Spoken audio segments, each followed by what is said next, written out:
Ternyata sakit ini bisa jadi salah satu kunci yang memicu kita berfilsafat. Di catatan saya paling tidak ada 4 titik yang menguntungkan kita, membawa kita ke ranah filsafat saat kita sedang sakit.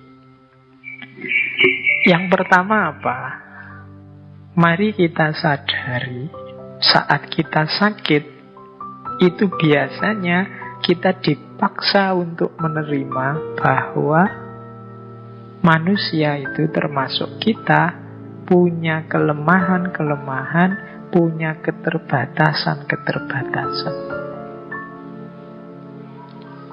Nah, ini bisa membawa kita ke ranah refleksi filosofis, refleksi tentang diri kita sebagai manusia dan segala keterbatasannya.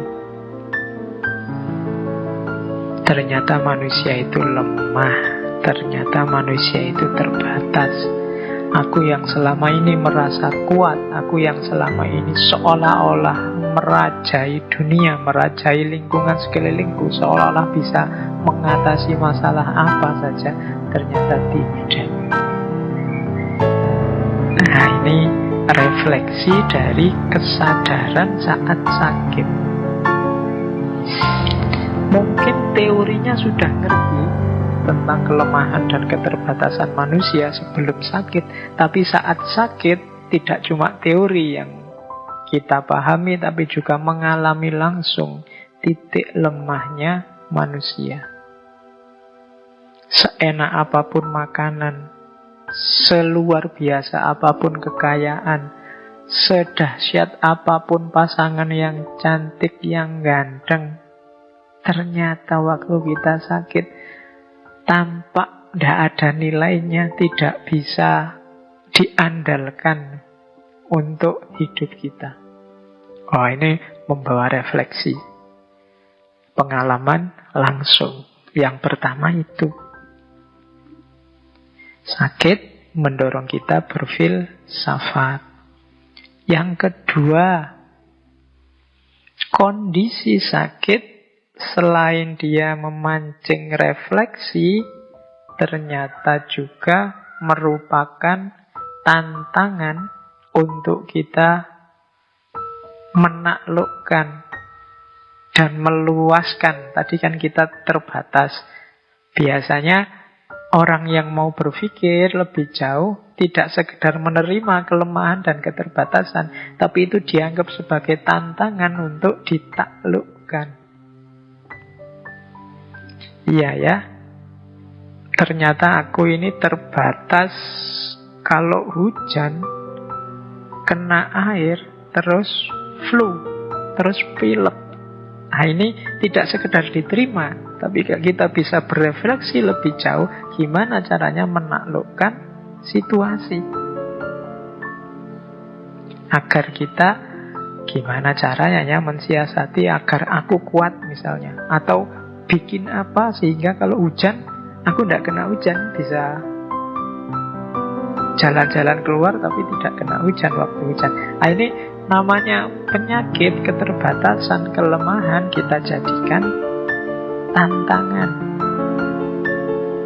Para dokter, para ahli mungkin sekarang sedang berusaha keras untuk mencari obat, vaksin juga untuk mengatasi virus corona ini.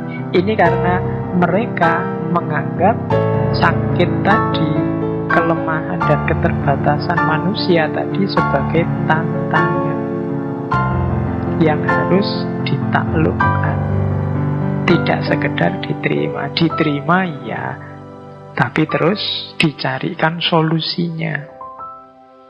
Karena pasti ada pola, ada rumus, ada kategori-kategori itu yang tadi di awal saya sebut. Itu sebagai sejenis sunnatullah yang harus kita pahami, kita taklukkan. Yang pertama, sakit mendorong kita berefleksi tentang kelemahan, keterbatasan diri. Yang kedua, sakit juga ternyata membantu kita untuk kreatif, meluaskan batas hidup kita, meluaskan batas kelemahan kita, menaklukkan kelemahan-kelemahan kita. Itu berarti yang pertama mendorong berpikir refleksif, yang kedua mendorong berpikir solutif dan kreatif. Itu kontribusi dari sakit. Yang ketiga, ini ada pengaruh juga membantu kita, rasa sakit itu membantu distancing effect. Membuat kita menjauh sebentar dari rutinitas, dari keramaian. Wah, ini saya harusnya tidak menjelaskan detail. Yang ketiga ini kita ngalami langsung hari ini. Wabah ini membuat kita dipaksa untuk mengambil jarak dari rutinitas, dari orang lain. Kenapa sih distancing effect ini penting? Karena memang untuk berpikir objektif, untuk berpikir jernih, itu kita perlu sedikit mengambil jarak dari yang kita baca. Kalau kita masih di dalam, masih terlibat, masih sangat dekat, biasanya berpikirnya masih kurang objektif. Saya misalnya saya sebagai dosen di fakultas mana, di kampus mana, itu biasanya misalnya saya memahami kampusku sendiri, memahami jurusanku sendiri, itu ya susah objektif, wong saya terlibat di dalam situ terus. Untuk bisa objektif, agak menjauh sedikit, kemudian dilihat dari luar, dibaca dengan jarak tertentu, biasanya lebih objektif. Kita sendiri juga begitu, kalau masih terlibat dengan rutinitas kita sehari-hari, biasanya juga kita anggap yang rutin itu baik saja terus. Maka perlu fungsi distancing effect, fungsi menjauh. Nah, sakit ini memberi kita fasilitas itu. Jadi memberi kita fasilitas untuk berpikir jernih dengan cara menjauh sebentar. Jadi yang pertama, sakit itu membuat kita berpikir reflektif. Yang kedua, membuat kita berpikir kreatif.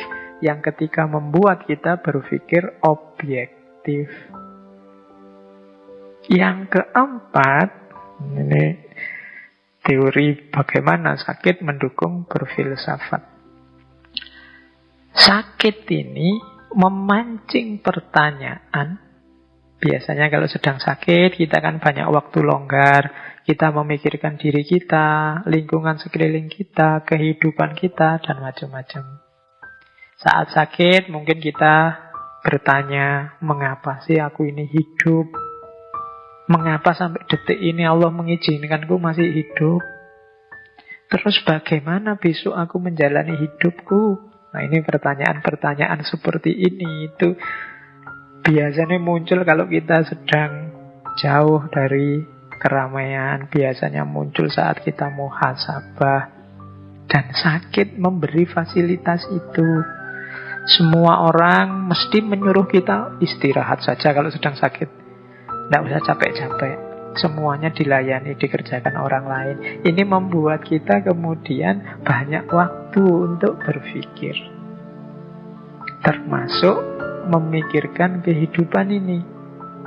Membuat kita berpikir, mengapa kok aku masih hidup? Apa yang sudah aku lakukan selama ini? Bagaimana selanjutnya aku hidup? Sudah pas apa belum sih hidupku selama ini dengan ideal-ideal yang aku yakini dan seterusnya. Nah, ini sumbangan dari sakit. Maka di teori tentang hubungan sakit dan filsafat ternyata ada 4 kontribusi dari situasi sakit terhadap aktivitas berfilsafat kita. Yang pertama, sakit membuat kita berpikir reflektif. Yang kedua, sakit membuat kita berpikir kreatif, produktif. Yang ketiga, sakit membuat kita berpikir objektif. Dan yang keempat, sakit membuat kita berpikir kritis. Kita mengkritisi hidup kita selama ini. Jadi ternyata ada hubungan antara sakit dan filsafat. Ya meskipun begitu, kalau begitu saya milih sakit saja Pak daripada sehat. Nah itu yang namanya tidak bijaksana. Ya tetap kita milih sehat. Ini yang saya sebut bantuannya sakit terhadap filsafat. Itu kan empat-empatnya ya bisa kita lakukan saat sehat. Meskipun kadang-kadang karena kita terlena harus diingatkan dengan sakit. Oke, kita lanjutkan. Kita cari hikmah-hikmahnya filsafat. Sekarang kita geser ke ranah agama. Kita cari hikmah-hikmah dari peristiwa sakit ini yang berhubungan dari agama. Ada banyak cerita, ada banyak kisah tentang orang-orang agung, orang-orang mulia yang merespon rasa sakit ini secara sangat religius, sangat spiritual. Di banyak sesi ketika saya ngomong tokoh-tokoh, beberapa di antaranya saya selipkan. Mungkin teman-teman masih ingat dulu waktu sesinya Robi'ah Al-Adawiyah. Itu beliau ini menganggap ketika mengalami rasa sakit, sakit ini ditafsirkan, dimaknai oleh Robi'ah sebagai bukti cintanya Tuhan kepadanya. Jadi suatu ketika Robi'ah ini jalan, kemudian tersandung, terus tersungkur jatuh. Kakinya berdarah, dahinya berdarah. Tapi begitu jatuh, bangun, kemudian dia tersenyum dan bersyukur luar biasa kepada Allah. Nah, ada orang yang melihat peristiwa itu kemudian datang pada beliau. Loh, sampean ini gimana? Sampean ini kan sakit, tersandung, jatuh, berdarah-darah. Kok malah alhamdulillah kemudian tersenyum? Jawabannya Robi'ah, iya. Ini adalah dari kekasihku. Ini adalah bukti cinta dari kekasihku. Itu penjelasannya dianalogikan dengan teman-teman tadi saya jelaskan ya. Kadang-kadang teman-teman yang punya pasangan atau pacaran atau mungkin sama suami atau istrinya, itu kadang-kadang kan ada situasi ketika sedikit memukul, sedikit mencubit, sedikit menjewer. Loh, itu kalau dibaca objektif ya, jiwitan, cubitan itu ya sakit, pukulan itu ya nyeri dirasakan, jeweran itu ya sakit. Tapi kan kita menanggapinya dengan bahagia, dengan senyum, dengan mesra. Kenapa? Karena kita tahu bahwa cubitan, pukulan, jeweran itu ekspresi dari sayangnya pasangan kita pada kita. Ekspresi manja dari pasangan kita pada kita. Nah, Robi'ah ini memaknai sakit yang dia alami, yang menimpa dirinya semacam itu. Sakit adalah bukti cinta Tuhan padaku, bahwa Tuhan tidak cuek padaku. Karena bagi orang-orang yang saling mencintai, musibah yang luar biasa adalah ketika kekasih sudah tidak peduli lagi, ketika seorang kekasih sudah cuek terhadap keberadaan orang yang dia cintai. Nah, Robi'ah begitu. Jadi dapat sakit malah bersyukur. Alhamdulillah Allah tidak cuek padaku. Aku ya diingatkan, aku ya dijawil, aku ya kadang-kadang dicubit, kadang-kadang dijewer. Menunjukkan kekasihku perhatian padaku. Nah, ini versi Sufi biasanya semacam ini cara memahami rasa sakit. Dulu saya lupa di sesi apa, kan juga ada cerita ketika seorang Sufi naik perahu bersama banyak temannya, tiba-tiba ada badai.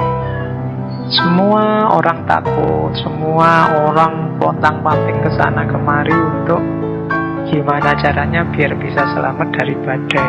Kecuali si sufi ini. Sang sufi ini malah duduk tenang sambil senyum, melihat orang lalu lalang di depannya. Terus ada orang protes, sampean ini gimana sih? Ini loh ada bahaya ini, kita semua mau tewas ini. Sampean kok malah diem saja duduk sambil senyum-senyum.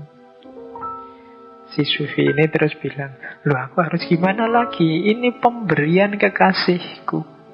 Ini anugerah dari kekasihku. Insya Allah dia hanya menghendaki kebaikan untukku. Nah ini level-levelnya sufi. Mungkin kalau kita agak berat ya nyampe makom ini. Tapi ini untuk referensi kita saja. Siapa tahu nanti dalam hidup kita sampai pada titik yang secara sunnatullah agak sulit kita berharap. Karena sakit atau musibah yang kita alami. Tapi jangan lupa kita masih punya qudratullah. Kita bisa membaca peristiwa bencana, peristiwa musibah itu juga sebagai bukti cintanya Allah, sebagai anugerah Allah pada kita yang tidak harus melahirkan kemarahan atau keluhan, tapi justru melahirkan rasa syukur. Karena semuanya kita posisikan sebagai bukti dari kepedulian Allah, sebagai bukti dari cinta Allah kepada manusia. Ini juga saya bawa salah satu perspektif tentang sakit. Ini dari kitab Al-Mawa'idh Al-Usfuriyah. Ini yang banyak dikaji di pesantren-pesantren. Di kitab itu disebut ada hadis. Jadi Kanjeng Nabi suatu ketika bersabda, ketika seorang hamba yang mukmin akan mengalami sakit, jadi ketika ada seorang mukmin yang oleh Allah dinas engkau akan sakit, saat itu juga Allah Subhanahu wa ta'ala mengutus 4 malaikat. Masing-masing dari malaikat tersebut diberi tugas yang berbeda. Malaikat yang pertama diperintahkan oleh Allah untuk mencabut kekuatan jasmaniahnya, mencabut kekuatan fisiknya. Ini nanti yang membuat orang sakit itu jadi lemah badannya, sehingga hamba yang mukmin itu menjadi lemah tak berdaya. Ini tugasnya malaikat yang pertama.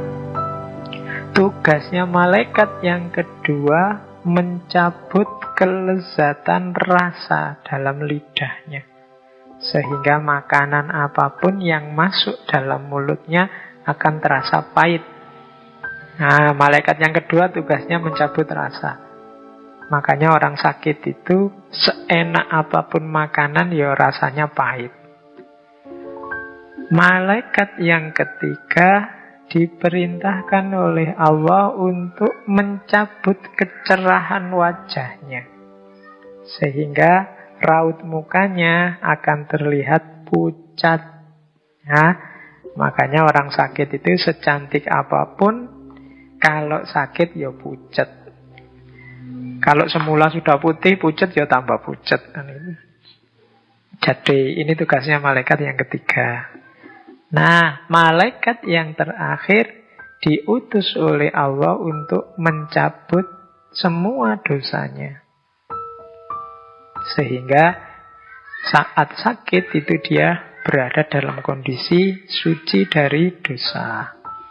Yang satu mengambil kekuatan, yang satu mengambil rasa, yang satu mengambil kecerahan wajah, dan yang terakhir mengambil dosanya. Ketika hamba mukmin yang sakit tersebut disembuhkan oleh Allah, malaikat-malaikat tadi diperintahkan untuk segera mengembalikan kekuatan raganya, kelezatan rasanya, dan kecerahan wajahnya. Kalau sudah dinas diputuskan oleh Allah untuk sembuh, maka 3 malaikat disuruh mengembalikan yang sudah diambil. Yang tadi mengambil kelemahan fisiknya harus mengembalikan lagi biar dia kuat lagi. Yang tadi mengambil kelezatan rasa harus mengembalikan lagi biar bisa merasakan makanan lagi. Yang tadi mengambil kecerahan wajah, mengembalikan lagi sehingga tidak pucat lagi. Sementara untuk malaikat yang mengambil dosa, tidak diperintahkan oleh Allah untuk mengembalikannya, kecuali yang tadi sudah mengambil dosa, tidak dibalikin. Nah, malaikat yang keempat ini kemudian bersujud dan memberanikan diri untuk bertanya kepada Allah, "Ya Allah, mengapa Engkau tidak perintahkan aku untuk mengembalikan dosa-dosa ini kepada hamba-Mu?"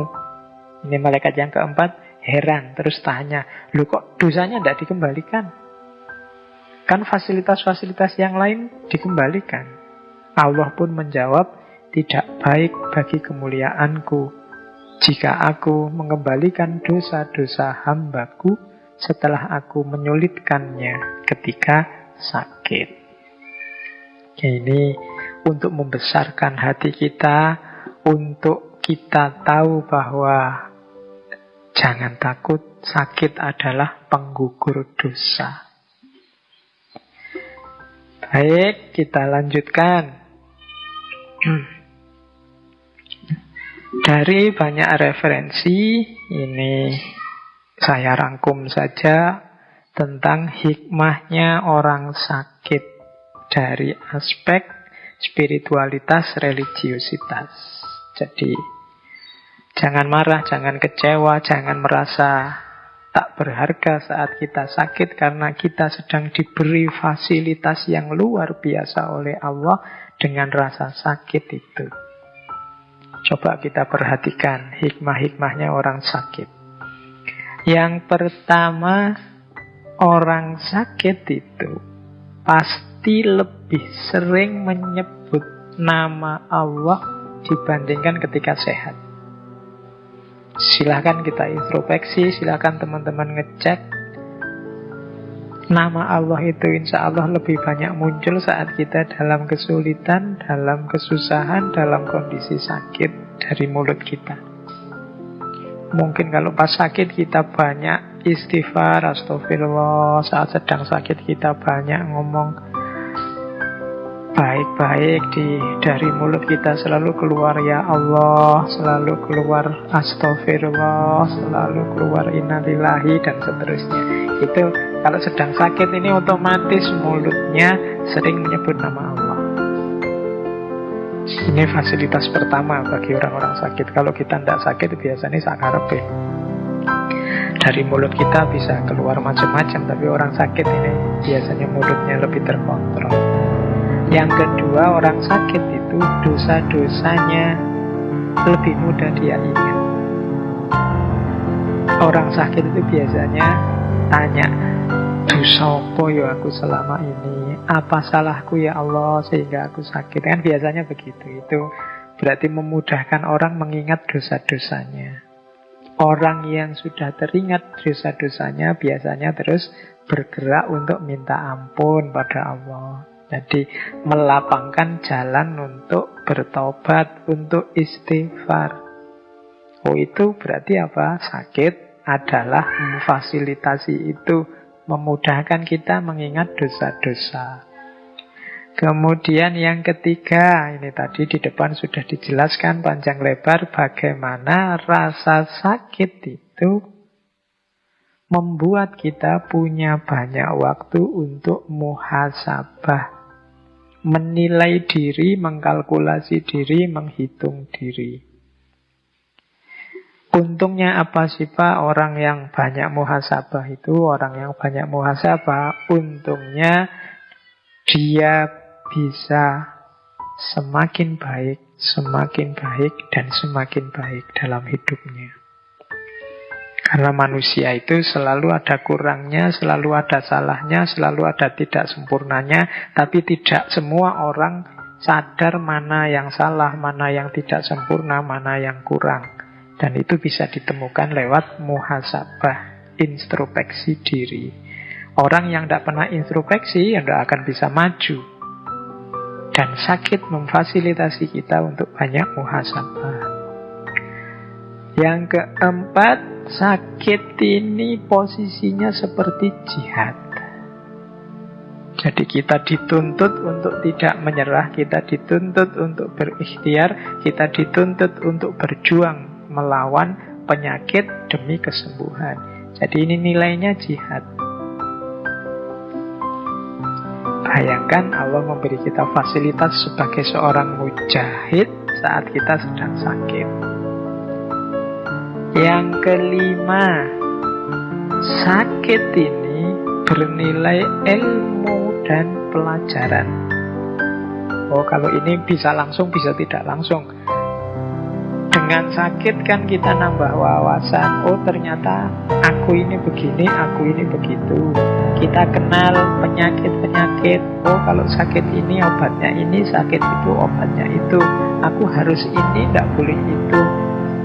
Aku makanku yang boleh ini, yang tidak boleh itu. Pagi hari yang bagus bagiku ini, kalau sore hari yang bagus bagiku melakukan itu. Terus ada banyak wawasan, banyak ilmu baru hadir. Nah, ini langsung. Jadi dapat ilmu dan pelajaran langsung. Biasanya juga di antara kita ada yang dalam kondisi sakit karena banyak waktu longgar, terus sambil baca-baca, sambil ngaji, sambil apa. Ini juga ilmu dan pelajaran dari kondisi sakit secara tidak langsung. Selain bernilai jihad, ternyata juga bernilai ilmu. Paling tidak kita dapat pengetahuan ilmu dari penyakit yang kita alami. Pengalaman adalah guru yang paling baik.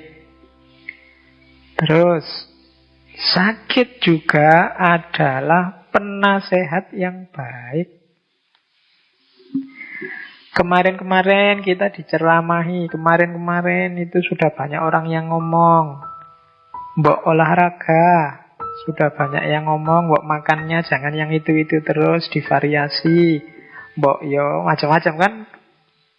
Orang menasehati, tapi terus kita tidak menjalankan. Tapi begitu kita sakit, otomatis terus kita, iya ya, aku harus menjalankan ini.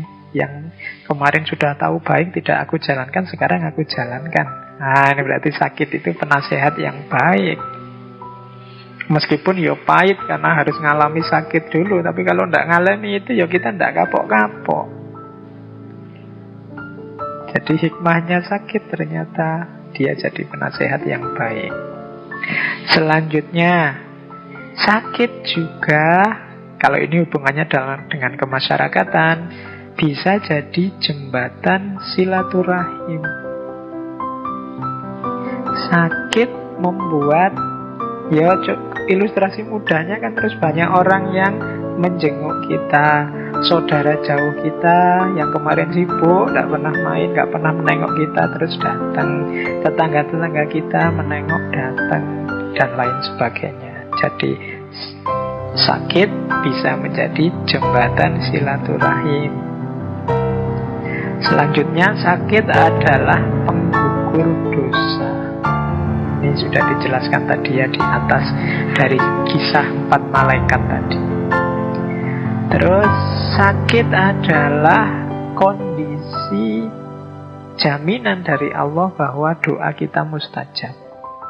Ini hikmah dari sakit yang luar biasa. Ada cerita bahwa Imam Asyuyuti yang nulis ratusan kitab itu, di antara aktivitas beliau adalah jalan-jalan keliling kota mencari orang yang sakit, dijenguk terus minta didoakan. Kenapa? Orang sakit ini doanya mustajab. Mungkin ada yang tanya, lah kok kebalik Pak? Saya kalau menjenguk orang sakit, saya yang diminta mendoakan biar dia cepat sembuh. Ya saling mendoakan. Yang sakit juga kalau memang mampu, jangan segan-segan untuk mendoakan saudara-saudaranya yang lain. Karena kondisi sakit ini memang kondisi yang doanya mustajab. Itu diantara fasilitas yang diberikan oleh Allah kepada orang sakit.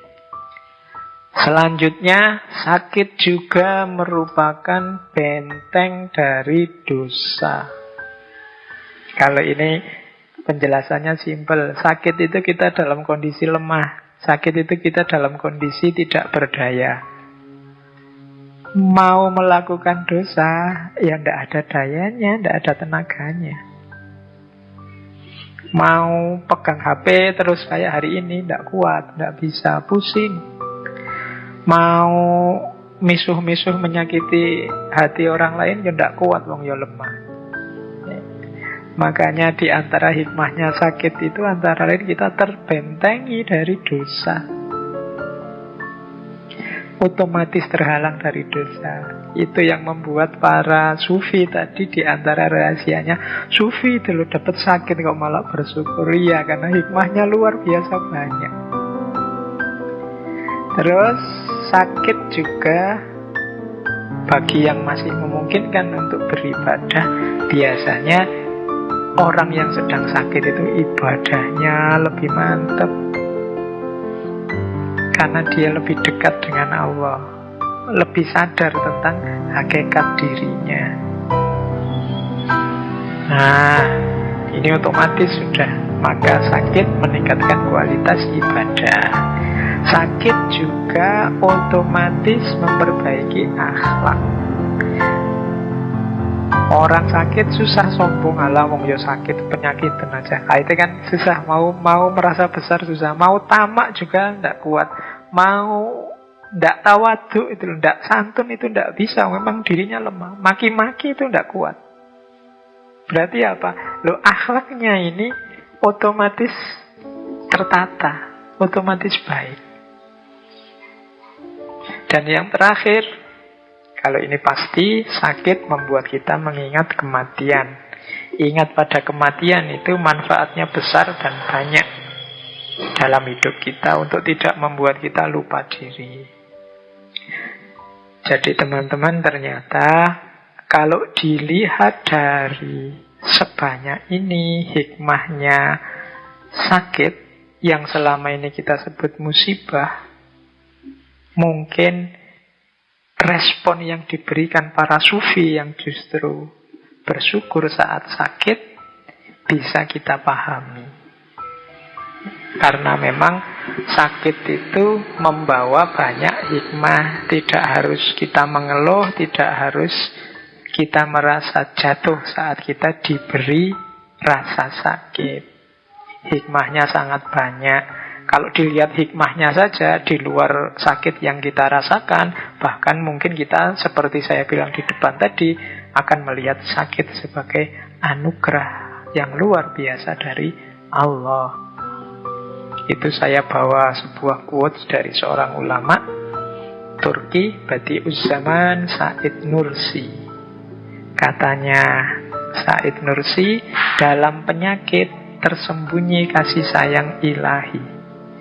Karena kalian terjaga dari kelalaian dan kemaksiatan, serta selalu merenungkan wajah kematian dan negeri keabadian.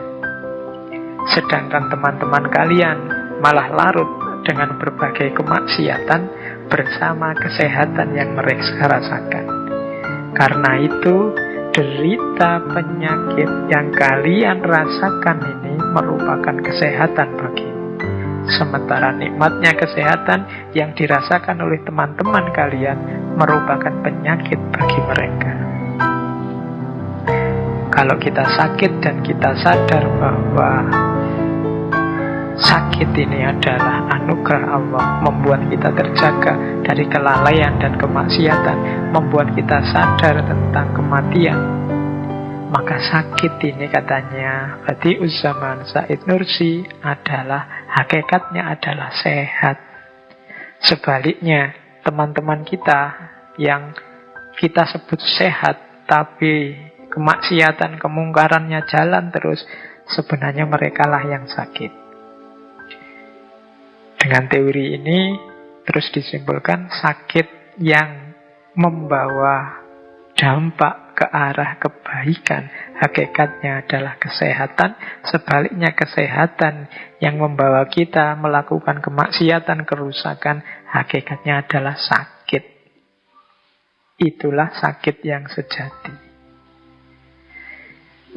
Terus kita lanjutkan. Ini saya bawa dari Imam Ghazali dari kitab Al-Adab Fid Din, tentang adabnya orang sakit. Slide ini bagian yang khusus untuk saudara-saudara kita yang sedang sakit, agar tadi hikmahnya bisa diperoleh secara maksimal. Bagi orang yang sedang sakit, tolong diingat-ingat, yang pertama, iksar min zikril maut. Memperbanyak ingat kematian, karena kematian adalah nasihat terbaik. Sadari hakikat hidup kita yang akhirnya pasti juga kematian. Yang kedua, bertaubat dengan sungguh-sungguh. Wong sudah tahu dirinya lemah, punya penyakit, ya tidak berdaya. Satu-satunya yang bisa menolong hanya Allah. Pintu gerbang kita untuk bisa sampai pada Allah adalah taubat. Maka bertaubatlah dengan sungguh-sungguh. Yang ketiga, memuji, merendahkan diri dan berdoa kepada Allah. Jangan lupakan, seberat apapun sakit kita, Allah masih memberi sangat banyak anugerah, sangat banyak kenikmatan, sangat banyak kebahagiaan. Di samping rasa sakit kita tadi, maka jangan lupa memujinya. Jangan lupa merendahkan diri di hadapannya, dan pastinya jangan lupa berdoa. Yang keempat, sadari diri bahwa kita ini lemah dan butuh pertolongannya Allah. Kemudian yang kelima, tetap berobat, jangan menyerah. Jadi berobat, tidak menyerah. Kemudian bersyukur atas nanti kalau diberi oleh Allah kesembuhan. Dan tidak mengeluh. Ya kan? Jangan mengeluh. Karena sakit itu ada sisi-sisi anugerahnya juga. Jangan hanya melihat sisi menyakitkannya. Dan yang terakhir, ini hakikatnya sebenarnya Imam Ghazali tidak ngomong tentang virus corona. Tapi adab yang terakhir ini agak nyambung dengan virus corona. Jangan berjabat tangan dengan orang lain. Ini maksudnya hati-hati, kita sedang sakit, siapa tahu menular. Kalau sedang sakit ya jangan agresif bersentuhan dengan orang lain. Kalau di situ kalimatnya pakai jangan berjabat tangan dengan orang lain. Karena ya sakit itu kan banyak diantaranya yang menular. Maka lebih baik tidak hanya yang tidak sakit menjaga yang sakit, tapi kita yang sakit pun harus sayang pada yang tidak sakit. Dengan cara apa? Menjaga agar yang sedang tidak sakit tidak kita tulari. Terus, nah kalau minggu lalu tentang bencana, saya membawa Nabi Nuh. Hari ini kita belajar sedikit tentang Nabi Ayub. Nabi Ayub ini Nabiullah yang mendapat ujian dari Allah dengan penyakit. Nabi Ayub ini Nabi yang awalnya Nabi yang kaya raya, mendapat nikmat yang luar biasa dari Allah. Dia punya 12 anak, kemudian punya istri yang solehah, kaya raya. Bahkan dia adalah orang terkaya di daerahnya zaman itu. Tapi kemudian setelah 20 tahun pernikahan, 20 tahun mengalami nikmat yang luar biasa dari Allah, saat beliau berusia 50 tahun, datanglah ujian itu dari Allah. Kalau dalam ceritanya, pada waktu Nabi Ayub berusia 51 tahun, selama 3 hari semua kebahagiaannya hancur. Hari pertama tiba-tiba beliau terkena penyakit, keluar nanah dari kulitnya, dari ujung kepala sampai ujung kaki, bahkan rambutnya pun sampai rontok. Yang penyakit ini menular, sehingga orang-orang di negeri, di kampung beliau merasa gelisah. Terus Nabi Ayub menyingkir, menyepi, biar tidak menulari orang lain. Hari pertama. Hari kedua, saat anak-anaknya yang 12 ini sedang makan, tiba-tiba atap rumahnya Nabi Ayub ambruk, sehingga menimpa mereka semua dan semuanya meninggal. Punya 12 orang putra, meninggal semua sekaligus. Bayangkan ujian Allah pada beliau. Hari ketiga, datang hama, datang badai, sehingga semua perkebunan, semua kekayaan Nabi Ayub habis. Dari orang paling kaya, paling bahagia, dalam 3 hari semuanya berbalik 180 derajat. Nah, Nabi Ayub mengalami kesengsaraan ini dalam ceritanya selama kurang lebih 18 tahun. Tapi Nabi Ayub sabar. Bahkan sampai satu ketika istrinya tanya, istrinya orang soleh dan sangat sabar. Cuma satu ketika beliau tanya, wahai Nabi Allah, engkau ini sudah 18 tahun loh, sudah tidak melakukan dakwah. Cobalah engkau berdoa pada Allah agar penyakitmu sembuh. Itu saja. Nanti kalau sudah sembuh kan kamu bisa dakwah lagi. Nabi Ayub tanya pada istrinya, wahai istriku, berapa lama kita mengalami kenikmatan? Istrinya Nabi Ayub menjawab, ya kurang lebih 20 tahunan lah. Oke, sekarang berapa lama kita diuji oleh Allah seperti ini? Istrinya menjawab, ya sekitar 18 tahun. Makanya itu aku masih malu meminta pada Allah. Padahal selisihnya cuma 2 tahun. Tapi beliau malu, kita sudah 20 tahun lebih berbahagia. Jadi ini meskipun sudah 18 tahun, aku masih merasa malu. Nah, kabarnya nanti setelah 20 tahun baru Nabi Ayub berdoa, wahai Allah, sesungguhnya aku ini sedang ditimpa penyakit dan engkaulah zat yang maha penyayang. Itu kalimatnya kan begitu. Tidak kalimat menuntut, ya Allah wajib sembuhkanlah aku. Tidak. Aku ini sedang ditimpa penyakit ya Allah, dan aku tahu engkau maha penyayang. Akhirnya beliau sembuh. Dan kabarnya nanti kekayaannya setelah beliau sembuh itu kembali lagi 2 kali lipat. Putra-putranya punya anak lagi nanti, kabarnya kalau semula punya anak 12, nantinya beliau punya anak sampai 24. Jadi 2 kali lipat yang semula hilang. Oke. Nah, dari kisah Nabi Ayub ini di catatan saya ada beberapa hikmah. Yang pertama, untuk kita tidak dikuasai oleh kepemilikan duniawi. Kaya oke, punya anak, punya istri solihah oke, tapi tidak terikat, tidak dikuasai, tidak tergantung. Sehingga kalau yang punya, yang sejati tiba-tiba mengambilnya, ya kita tidak panik. Yang kedua, dari kisahnya Nabi Ayub tadi, kita mengingat bahwa selama ini kuantitas dan kualitas nikmat dan kebahagiaan yang diberikan oleh Allah sudah luar biasa dalam hidup kita.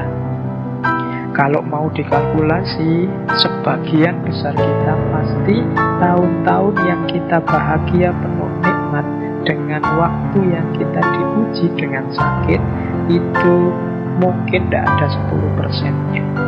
Rasa sakit itu pengalaman sakit itu dalam hidup kita. Jadi ayo kita ingat ini terus. Sebagaimana tadi Nabi Ayub waktu disuruh minta sembuh, dia tanya berapa tahun kita dulu bahagia. Nah, kalau kita ingat nikmat dan kebahagiaan tadi, setidaknya kita akan melakukan 3 hal. Yang pertama, tidak berhenti bersyukur. Yang kedua, malu untuk mengeluh. Dan yang ketiga, kuat untuk bersabar. Nah, jadi untuk membuat kita senantiasa bersyukur, membuat kita tidak mudah mengeluh, dan membuat kita kuat untuk sabar, maka di antara tips yang diberikan melalui kisahnya Nabi Ayub adalah jangan lupakan kuantitas dan kualitas nikmat serta kebahagiaan yang selama ini sudah diberikan oleh Allah. Yang ketiga, yakinlah atas hadirnya pertolongan Allah. Kenapa sih Nabi Ayub bisa sekuat itu? Karena pasti beliau yakin semuanya merupakan skenario terbaik dari Allah, dan pasti Allah akan menolong hambanya. Ini yang menguatkan Nabi Ayub. Dan yang terakhir, ini mungkin diskusinya harus panjang. Yang terakhir ini, perlunya pendamping yang baik dan setia. Ya, kita butuh pendamping yang baik. Sebagaimana Nabi Ayub yang dengan setia didampingi oleh istrinya. Ini membantu untuk menguatkan kita. Jadi itu hikmah-hikmah di balik kisahnya Nabi Ayub. Teman-teman, materi utamanya saya kira sudah ya. Ada waktu sedikit, saya membawa beberapa quotes. Yang pertama, sengaja saya bawa ini, teman-teman sering dengar quotes ini tentang sakit dan sehat. Mens sana in corpore sano.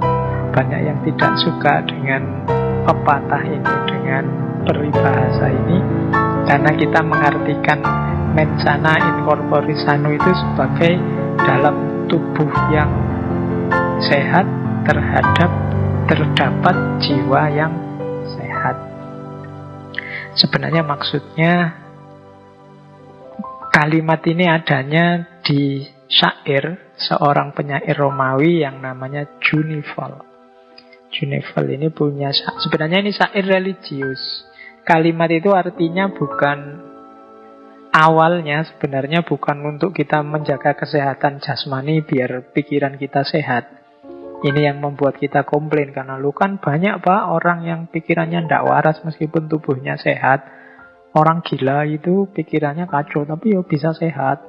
Orang-orang koruptor itu sehatnya luar biasa, wong kaya raya misalnya. Kan pikirannya ndak sehat itu. Sebenarnya maksud quotes ini, maksud peribahasa ini bukan itu. Jadi maksudnya adalah kalau diartikan letterlek kalimatnya itu artinya pikiran sehat dalam tubuh yang sehat. Jadi ini syair itu sebenarnya mengkritik perilaku keberagamaan orang Romawi. Orang Romawi zaman dulu yang suka berdoa minta umur panjang. Nah dalam syairnya Junival ini dikritik, ya jangan minta umur panjang saja, tapi berdoalah untuk memiliki pikiran yang sehat dalam tubuh yang sehat. Kalau pakai nama lain berarti berdoalah untuk sehat jasmani dan sehat rohani. Kenapa sih kok ini kemudian dikenal sebagai prinsipnya kesehatan jasmani? Ini kalau dalam sejarahnya ini berhubungan dengan seorang tokoh olahraga namanya John Halley dari Inggris. Dia menggunakan semboyan mens sana in corpore sano itu untuk moto klub atletiknya, klub atletik Liverpool pada sekitar tahun 1861. Karena dipakai untuk klub atletik, klub olahraga, terus konotasinya kemudian ini semboyan untuk kesehatan fisik. saja. Padahal sebenarnya ini mens sana in corpore sano itu makna letternya bukan untuk kesehatan fisik, tapi makna letternya pikiran sehat dalam tubuh yang sehat. Mens sana in corpore sano, bukan pikiran sehat itu karena tubuhnya sehat, tapi pikirannya ya sehat, tubuhnya ya sehat. Itu maksudnya quotes itu. Oke, ini juga quotes bagus dari Charles Frazier. Disease is nature's revenge for our destructiveness. Penyakit itu adalah balas dendamnya alam, balasan alam terhadap perilaku merusak kita. Ini saya jelaskan minggu lalu ketika bencana, bagaimana perilaku manusia yang rusak ternyata bisa menghasilkan hal-hal yang merusak pula terhadap manusianya. Ada quotes lagi, we don't know how strong we are until being strong is the only choice we have.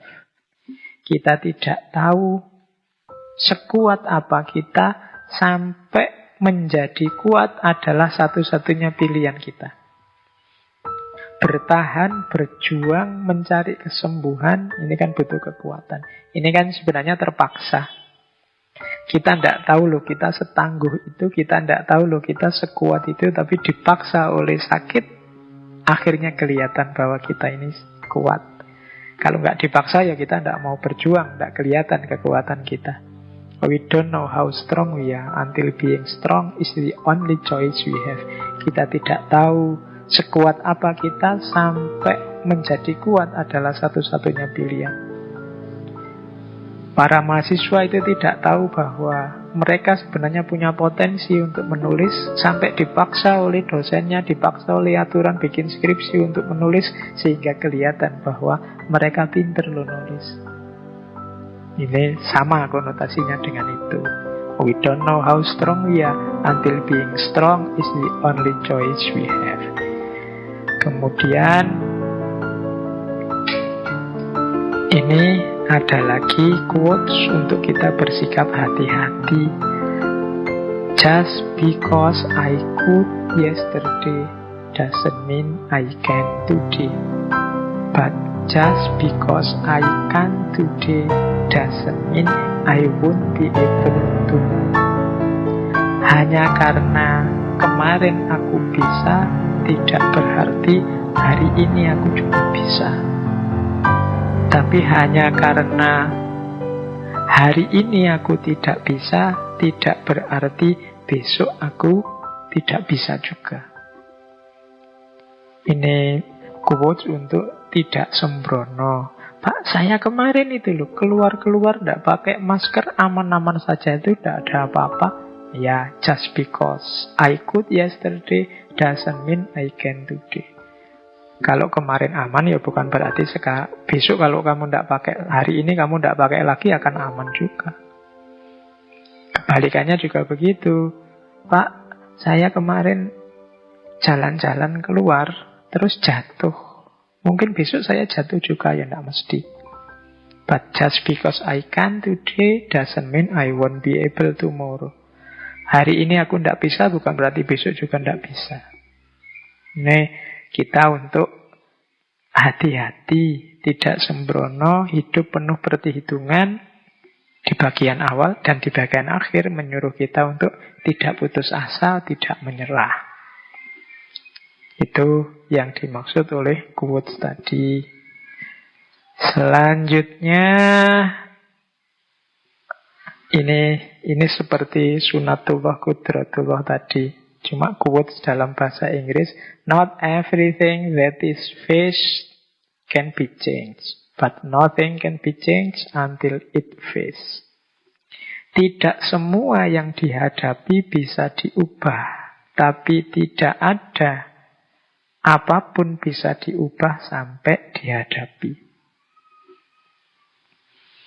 Jadi tidak ada yang bisa kita hadapi Tidak ada yang berubah kalau tidak kita hadapi. Not everything that is faced can be changed, but nothing can be changed until it faced. Kalau tidak kita garap, ya tidak akan selesai. Tapi tidak semua yang kita garap selesai. Kalau kamu belajar, kamu bisa pinter, bisa tidak pinter. Tapi kalau kamu tidak belajar, pasti kamu tidak pinter. Kalau kamu berusaha, kamu bisa kaya, bisa juga tetap miskin, wong penghasilannya tidak besar. Tapi kalau kamu tidak berusaha, pasti kamu miskin. Not everything that is faced can be changed, but nothing can be changed until it's faced.